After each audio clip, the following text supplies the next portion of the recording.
Hey, what's up everybody, GGTV here with today's Rock Band 4 DLC review. This week we got Five Finger Death Punch and Good Charlotte. Both are bands I enjoy. Nothing I'm super happy about, but I'm not sad about getting these songs. I've heard some people calling this butt punk and metal. What is butt metal and punk?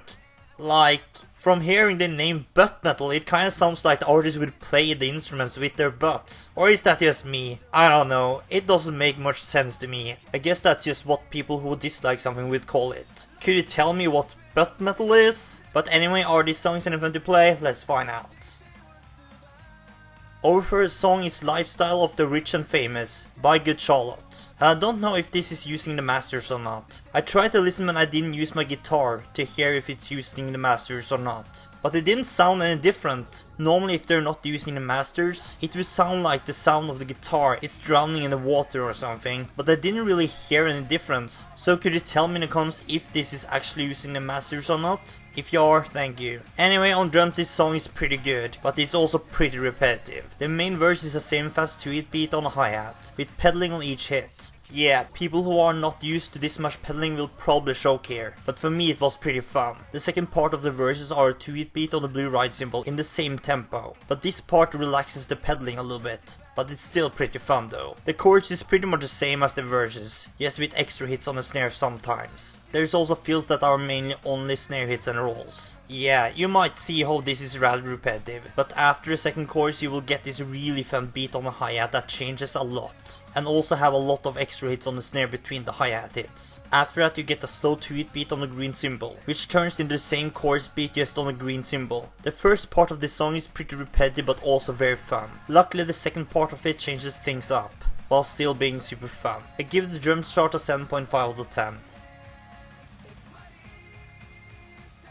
The bass chart starts with an 8 measure break, and the verses are a very simple strumming with one hammer-on to connect the strumming. The second part of the verse is a little bit more exciting, with tempo changes and sustains in the strumming. The chorus is the same as the verses, just with tempo changes before the hammer-ons. The only difference in the song is after the second chorus, which is strumming on the orange note in the beginning, then it turns into a mix of hammer-ons on the yellow and orange note. The last chorus is also different, with a lot more single note changes and hammer-ons. But it doesn't really save the song's repetitive beginning. I give the bass chart a 4.5 out of 10.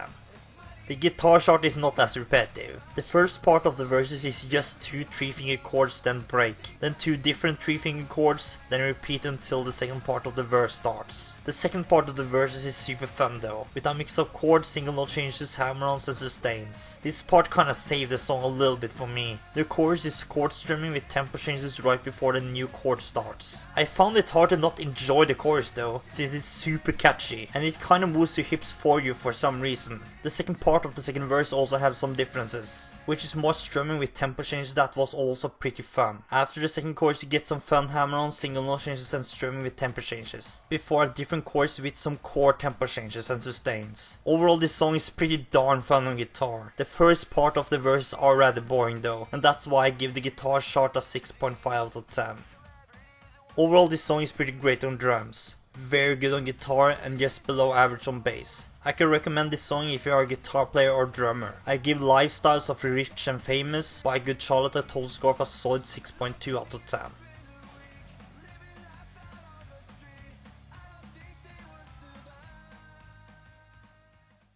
Our second song this week is Wrong Side of Heaven by Five Finger Death Punch, and this is not using the original masters, but it's still super fun to play. On drums this song starts with an 11 measure break before the verses start, which is a fast 6-hit beat on the hi-hat, with double strokes on the snare sometimes. You also use the blue hi-hat opener here, and the beat overall is super enjoyable, if you get the hang of the double strokes. The chorus is a mix of all the cymbals and toms. It's actually pretty crazy but super fun. You also get some slower double strokes on the snare here, and tempo changes in the beat. There is no way you will dislike this chorus, and this song sold itself just by playing the chorus. After the second chorus the guitar solo starts, and then you get some more semi-fast kick pedaling. This part is also super fun. This chart is just enjoyable from beginning to end. I know some people doesn't want this song for either that they're not using the masters, or that they don't like the band. But you're doing yourself a huge disservice if you're not checking this out if you are a drummer. I give the drum chart a 9 out of 10.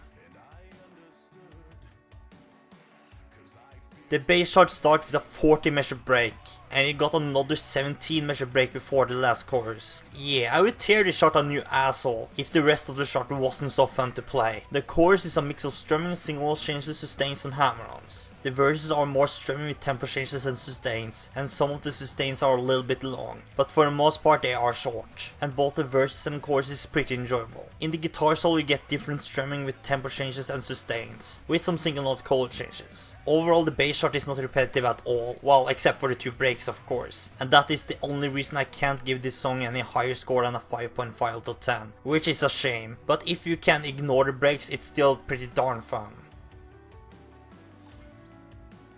The guitar shot luckily doesn't have any breaks, and it's also pretty amazing, but tough at times. It starts with fast single note chord changes, and it later turns into single note changes, hammer-ons and long sustains. The main verse riff is the chord changes though, which is super fun when you get the hang of it. The chorus is 2 and 3 finger chords with sustains, single note strumming and chord changes to connect some of them. The long sustains are the only more boring parts of the chart, but it doesn't hurt the song much. Most of the song is pretty amazing. This chart also have a guitar solo, which starts really hard with fast hammer-ons, but it slows down not too far into it, so you will probably not fail the song here. With the guitar solo and the fast single note changes, this song is really fun to play. There are downtime with the sustains, and the chorus is a little bit simple and repetitive, but I have no problem recommending this to guitar players. I give the guitar shot a 7.5 out of 10.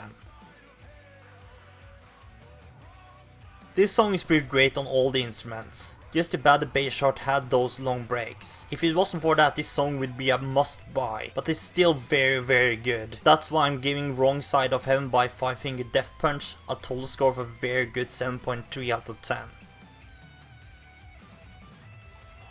This month started out pretty good, and I hope the rest of the month will also have good charts like these. I recommend both songs for all players. Well, the bass chart of the Good Charles song might not be for you though, only if you like simpler charts. I give this week a total score of a very good 6.8 out of 10.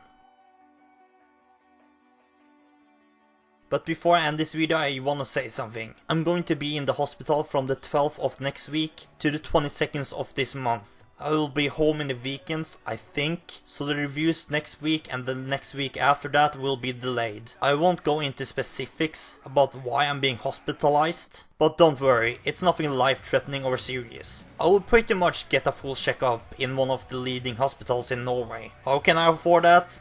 Well, in Norway we're socialists, so we don't pay for stuff like that. That's a wink to you, America. Okay, before we starting a political debate here, I will end this video as I usually do. Make sure to like, share and subscribe for more open content in the future, and tell us in the comments your thoughts of this week's DLC. See you next time.